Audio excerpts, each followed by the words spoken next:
ಕಬ್ಬು ಬೆಳೆದ ರೈತರಿಗೆ 3,300 ರೂಪಾಯಿ ನೀಡಬೇಕು ಎಂದು ಹೇಳಿದ್ದು ಖುಷಿಯ ವಿಚಾರ. ಕಲಬುರಗಿ ಜಿಲ್ಲೆಯ ರೈತರಿಗೂ ಕೂಡ 3,300 ರೂಪಾಯಿ ನೀಡಬೇಕು. ರಿಕವರಿಯಲ್ಲಿ ಗೋಲ್ಮಾಲ್ ಆಗ್ತಾ ಇದೆ, ಇದರ ಬಗ್ಗೆ ತಡಿಬೇಕು ಅಂತ ರೈತ ಮುಖಂಡರಾದ ಚಂದ್ರಶೇಖರ್ ಹಿರೇಮಠ್ ಅವರು ಹೇಳಿಕೆಯನ್ನು ನೀಡಿದ್ದಾರೆ. ನಗರದಲ್ಲಿ ಮಾಧ್ಯಮದವರ ಜೊತೆ ಮಾತನಾಡಿದ ಅವರು, ಜಿಲ್ಲೆಯ ರೈತರಿಗೂ ಕೂಡ 3,300 ರೂಪಾಯಿ ನೀಡಬೇಕು. ಜಿಲ್ಲೆಯ ಅನೇಕ ಕಂಪನಿಗಳು ರಿಕವರಿಯಲ್ಲಿ ಮೋಸ ಮಾಡ್ತಾ ಇದ್ದಾರೆ. ಹಿಂದೆ ಸುಮಾರು 12% ಇರುವ ರಿಕವರಿ ಪ್ರಮಾಣ ಈಗ 7% ಬರುತ್ತಿದೆ. ಇದು ಹೇಗೆ ಸಾಧ್ಯ? ಈಗ ರಿಕವರಿಯಲ್ಲಿ ಮೋಸ ಆಗುವುದನ್ನು ತಡೆಯಬೇಕು. ತಡೆಯದೇ ಹೋದರೆ ಬೃಹತ್ ಪ್ರತಿಭಟನೆಯನ್ನು ಮಾಡಲಾಗ್ತದೆ ಅಂತ ಕಿಡಿಯನ್ನು ಕಾರಿದ್ದಾರೆ.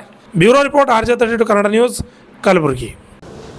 ಪ್ರತಿ ಟನ್ನಿಗೆ 3,300 ರೂಪಾಯಿ ನಿಗದಿಯನ್ನು ಮಾಡಿದ್ದಾರೆ. ಇದು ಹಾರ್ವೆಸ್ಟಿಂಗು, ಕಟ್ಟಿಂಗು ಬಿಟ್ಟು, ಟ್ರಾನ್ಸ್ಪೋರ್ಟೇಷನ್ ಬಿಟ್ಟು. ಇದನ್ನು ನಾವು ಕಲಬುರಗಿ ಜಿಲ್ಲೆಯ ಕಬ್ಬು ಬೆಳೆಗಾರರು ಆತ್ಮೀಯವಾಗಿ ಸ್ವಾಗತ ಕೋರ್ತೀವಿ.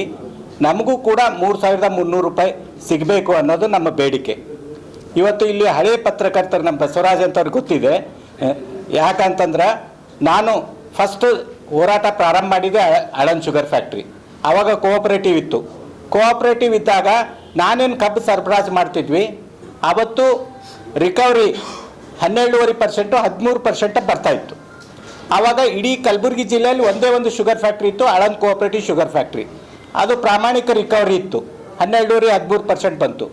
ಆ ಫ್ಯಾಕ್ಟ್ರಿ ಕ್ಲೋಸ್ ಆಗಿ ಅದನ್ನು ಲೀಸ್ ಬೇರೆಯವ್ರಿಗೆ ಕೊಟ್ಟಾಗ, NSLದವ್ರಿಗೆ ಕೊಟ್ಟಾಗ, ಇವತ್ತು ಕಲಬುರಗಿ ಜಿಲ್ಲೆಯಲ್ಲಿರುವಂಥ ಎಲ್ಲ ಶುಗರ್ ಫ್ಯಾಕ್ಟ್ರಿ ಪ್ರೈವೇಟ್ ಇವೆ.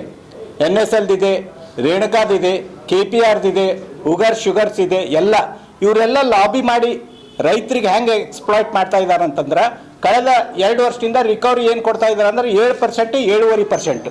ನಾನು ಕೇಳ್ತಾ ಇದ್ದೀನಿ, ನಾವು ಕಬ್ಬು ಬೆಳೆಯುವಂಥ ಭೂಮಿ ಒಂದೇ ಇದೆ, ಅದೇ ಭೂಮಿ ಇದೆ, ನೀರು ಅದೇ ಇದೆ, ವಾತಾವರಣ ಅದೇ ಇದೆ. ಅವತ್ತು 7-7.5%, ಅವತ್ತು 12.5-13% ಬರುವಂಥ ರಿಕವರಿ ಇವತ್ತು 7-7.5% ಹೆಂಗೆ ಬರುತ್ತೆ? ನಮಗೆಲ್ಲ ಕಳೆದ ಸರ್ತಿ ಕೊಟ್ಟಿದ್ದು ಬರೀ 2,600 ರೂಪಾಯಿ ಪ್ರತಿ ಟನ್ನಿಗೆ. ಈ ಸರ್ತಿ ಕೂಡ ಆ ವಂಚನೆ, ಆ ಮೋಸ ಮಾಡುವಂಥ ಒಂದು ಪ್ರಸಂಗ ಇದೆ. ಅದಕ್ಕೆ ನಾನು ಜಿಲ್ಲಾ ಉಸ್ತುವಾರಿ ಸಚಿವರು ಮತ್ತು ಕಲಬುರಗಿ ಜಿಲ್ಲೆಯಾಧಿಕಾರಿಗಳಿಗೆ ಕೇಳ್ತಾ ಇದ್ದೀನಿ, ಇದು ರಿಕವರಿದಲ್ಲಿ ಬಹಳ ದೊಡ್ಡ ಗೋಲ್ಮಾಲ್ ಇದೆ. ಶುಗರ್ ಫ್ಯಾಕ್ಟ್ರಿದವರು ಕೋಟ್ಯಾಂತರ ರೂಪಾಯಿ ಇಲ್ಲಿ ಹೊಡಿತಾ ಇದ್ದಾರೆ, ನಮ್ಮ ಮುಗ್ಧ ರೈತರಿಗೆ ಮೋಸ ಮಾಡ್ತಾ ಇದ್ದಾರೆ. ನಾನು ನಿನ್ನೆ ಕೆಲವರಿಗೆ ಕೇಳಿದೆ, ಇಲ್ಲ ಸರ್, ಅದು ಇಲ್ಲಿ 3,300 ಕೊಡೋಕೆ ಆಗಂಗಿಲ್ಲ, ಏನಾರು 50 ರೂಪಾಯಿ 100 ರೂಪಾಯಿ ಹೆಚ್ಚಿಗೆ ಮಾಡ್ಬೋದು, 2,600 ಕೊಟ್ಟಿದ್ದು 700-750 ಕೊಡ್ಬೋದು. ಅದಕ್ಕೆ ನಾವು ಯಾರೂ ಒಪ್ಪಂಗಿಲ್ಲ. ಇವತ್ತು ಬೆಳಗಾವಿನಲ್ಲಿ, ಬಾಗಲಕೋಟ್ನಲ್ಲಿ ಏನು ಹೋರಾಟ ಆಗಿದೆ ಬೀದಿಗಿಳಿದ ರೈತರು, ಅದು ಒಂದು ಥರ ನಮ್ಮೆಲ್ಲರಿಗೂ ಪ್ರಚೋದನೆ ಆಗಿದೆ. ಕಲಬುರಗಿ ಜಿಲ್ಲೆಯಲ್ಲಿ ಕೂಡ ಆ ರೀತಿ ಬೀದಿಗಿಳಿದು ಹೋರಾಟ ಮಾಡುವಂಥ ಒಂದು ಪರಿಸ್ಥಿತಿ ನಿರ್ಮಾಣ ಆಗ್ಬಹುದು. ನಮಗೆ ವಂಚನೆಯಿಂದ ತಪ್ಪಿಸ್ಬೇಕು. ಇವತ್ತು ತೊಗರಿ ಹೋಗಿದೆ, ಎಲ್ಲ ಹೋಗಿದೆ, ರೈತರು ಏನೋ ಬದುಕ್ತಾ ಇದ್ದಾರೆ ಅಂದ್ರೆ ಸ್ವಲ್ಪ ಕಬ್ಬಿನಿಂದ ಬದುಕ್ತಾ ಇದ್ದೇವೆ. ಅದಕ್ಕೆ ಈ ಮೋಸ ತಪ್ಪಿಸ್ಬೇಕು. ಈ ರಿಕವರಿ ಗೋಲ್ಮಾಲ್, ಈಗ ನಾವೆಲ್ಲ ರೈತರು, ನಾವೆಲ್ಲ 12 ತಿಂಗಳು ಆದಮೇಲೆ ಹಾರ್ವೆಸ್ಟ್ ಮಾಡಿದಾಗ ಖಂಡಿತವಾಗಿ 13%ಗಿಂತಲೂ ಹೆಚ್ಚಿಗೆ ಬರುತ್ತೆ.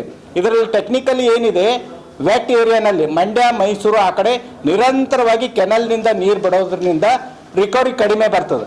ನಮ್ಮ ಡ್ರೈ ಏರಿಯಾನಲ್ಲಿ ಅಬವ್ 13% ಬರ್ತದೆ ರಿಕವರಿ ಯಾವಾಗಲೂ. ಯಾಕಂದರೆ ಡ್ರೈ ಏರಿಯಾದಲ್ಲಿ ನಾವು ವೆಲ್ ಇರಿಗೇಷನು, ಬೇರೆ ಬೇರೆ ಸಣ್ಣ ಪುಟ್ಟು ಡ್ಯಾಮು, ರಿಸರ್ವರ್ನಿಂದ ನೀರು ಬಿಡ್ತೀವಿ. ಅಷ್ಟೊಂದು ನಿರಂತರ ನೀರು ಸರಬರಾಜು ಆಗಂಗಿಲ್ಲ. ವಾಟರ್ ಕಂಟೆಂಟ್ ಕಬ್ಬಿನಲ್ಲಿ ಇಲ್ಲಿ ಕಡಿಮೆ ಇರ್ತದೆ, ಶುಗರ್ ಕಂಟೆಂಟೇ ಜಾಸ್ತಿ ಇರ್ತದೆ. ಅದಕ್ಕೆ ನಮಗೂ ಕೂಡ 3,300 ರೂಪಾಯಿ ಕೊಡುವಂತೆ ಅಗತ್ಯ ಕ್ರಮ ಉಸ್ತುವಾರಿ ಸಚಿವರು, ಜಿಲ್ಲಾಧಿಕಾರಿಗಳು ಮಾಡಬೇಕು. ಈ ರಿಕವರಿ ಗೋಲ್ಮಾಲ್ ತಪ್ಪಿಸ್ಬೇಕು ಅಂತ ಕೇಳ್ಕೊತೀನಿ. ಮತ್ತು ವಿಶೇಷವಾಗಿ NSL ಎಕ್ಸ್ಪ್ಲಾಯ್ಟೇಷನ್ ಕಿಂಗ್ ಅವರು, NSLದವರು ಎಲ್ರಿಗೂ ಡಿಕ್ಟೇಟ್ ಮಾಡ್ತಾರೆ, ರಿಕವರಿ ಯಾರು 7.5% ಕೊಡಬೇಡ್ರಿ ಅಂತೇಳಿ. ನಮ್ಮ ಬುಸ್ನೂರು ಶುಗರ್ ಫ್ಯಾಕ್ಟ್ರಿದವರು ಇದನ್ನೇ ಎಲ್ಲರೂ ಕಾಪಿ ಮಾಡ್ತಾ ಇದ್ದಾರೆ. ಅದಕ್ಕೆ ಈ ವಂಚನೆ ತಪ್ಪಿಸ್ಬೇಕು. ಇಲ್ಲಿ ಒಂದು ಏನಾಗ್ತಾ ಇದೆ ಅಂತ, ಸಣ್ಣ ಪುಟ್ಟ ಹೋರಾಟ ಮಾಡೋರಿಗೆ, ಎಲೆಕ್ಟೆಡ್ ರಿಪ್ರೆಸೆಂಟೇಟಿವ್, ಸಣ್ಣ ಪುಟ್ಟ ಲೀಡರ್ಗಳಿಗೆ ಬುಕ್ಕಿಂಗ್ ಮಾಡೋದು, ಕವರ್ ಕೊಡೋದು, ಕೊಟ್ಟ ಕೇಸಿಂದ ಎಲ್ಲ ಪ್ರೈವೇಟ್ ಮ್ಯಾನೇಜ್ಮೆಂಟ್ದವ್ರು ಫೂಲ್ ಮಾಡ್ತಾ ಇದ್ದಾರೆ. ಇದ್ರ ಬಲಿಪಶು ಆಗಬಾರ್ದು. ಈಗ ಕಬ್ಬು ಬೆಳೆಗಾರರದೇ ಮೀಟಿಂಗ್ ಕರೆದು ಸಂಘಟನೆ ಮಾಡಿ ನಾವು ಬೀದಿಗಿಳಿದು ದೊಡ್ಡ ಪ್ರಮಾಣದಲ್ಲಿ ಹೋರಾಟ ಮಾಡಬೇಕಾಗ್ತದೆ. ಯಾವುದೇ ಕಾರಣಕ್ಕೂ 3,300 ಪ್ರತಿ ಟನ್ನಿಗೆ ಟ್ರಾನ್ಸ್ಪೋರ್ಟೇಷನು, ಹಾರ್ವೆಸ್ಟಿಂಗ್ ಬಿಟ್ಟು ನಾವು ಕೂಡ ರೈತರು ಯಾರು ತಗೊಳ್ಳಲ್ಲ ಅಂತೇಳಿ ಈ ಸಂದರ್ಭದಲ್ಲಿ ತಿಳಿಸ್ತೀನಿ. ಉಸ್ತುವಾರಿ ಸಚಿವರು ಮತ್ತು ಜಿಲ್ಲಾಧಿಕಾರಿಗಳು ಇದ್ರ ಬಗ್ಗೆ ಗಮನ ಹರಿಸಬೇಕನ್ನೋದು ನಮ್ಮ ಬೇಡಿಕೆ. 12 ಮಂತ್ಸ್ ಆದಮೇಲೆ ಕೊಡ್ತಾರೆ. ಅವ್ರದ್ದು ಎಲ್ಲ ಕಡೆ ಫೀಲ್ಡ್ ಇನ್ಸ್ಪೆಕ್ಟರ್ಸ್ ಇರ್ತಾರೆ.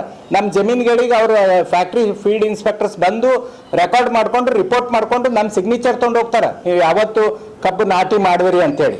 ಸೊ ಅವ್ರ ಹತ್ರ ಎಲ್ಲ ಡಾಟಾ ಇರುತ್ತೆ. 12 ತಿಂಗಳು ಆದಮೇಲೆ 100% 13%ಕ್ಕಿಂತ ಹೆಚ್ಚಿಗೆ ರಿಕವರಿ ಬಂದೇ ಬರುತ್ತೆ.